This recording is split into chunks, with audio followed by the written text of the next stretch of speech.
Party सांसद संजय सिंह यहाँ पर पहुँचे हुए हैं, कुछ विरोध प्रदर्शन का ऐलान किया है और भी बहुत सी चीज़ों पे बात करेंगे। सर, आज आपने फूले फिल्म को लेकर ऐलान किया है प्रदर्शन, क्या है ये पूरा मामला?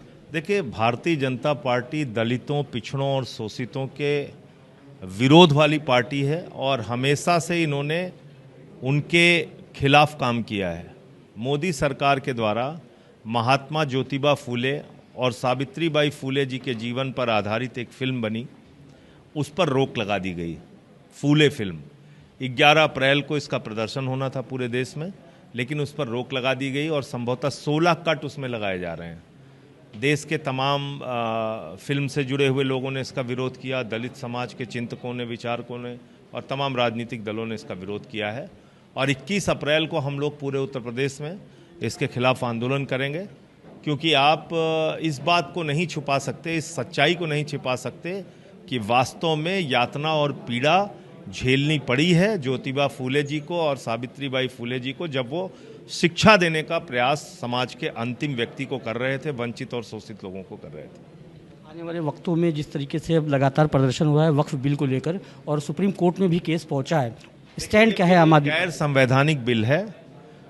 संविधान की धारा 25 और 26 हम लोगों को धार्मिक आज़ादी देती है और वो धारा कहती है कि इस देश में अलग अलग धर्म के मानने वाले लोगों को अपनी धार्मिक मान्यताओं के हिसाब से अपनी धार्मिक संपत्तियों का प्रबंधन करने, उस संपत्ति को देखने और पूजा अर्चना, उपासना, इबादत, प्रेयर करने की सबको छूट है।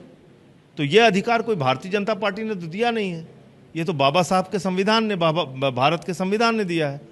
तो इसलिए उस संविधान के खिलाफ जाके आपने एक बिल पास करा लिया पार्लियामेंट में संख्या बल के आधार पे, निश्चित रूप से सर्वोच्च न्यायालय इसका संज्ञान लेगा और इस पर रोक लगाने का काम करेगा। पश्चिम बंगाल में जिस तरह दंगे हो रहे हैं, तो क्या मानते हैं क्या रहा होगा इसमें? देखिए, दंगे किसी भी देश के हिस्से में ठीक नहीं है, लेकिन दंगे भड़काने और उकसाने का काम कौन करते हैं? भारतीय जनता पार्टी के लोग करते हैं।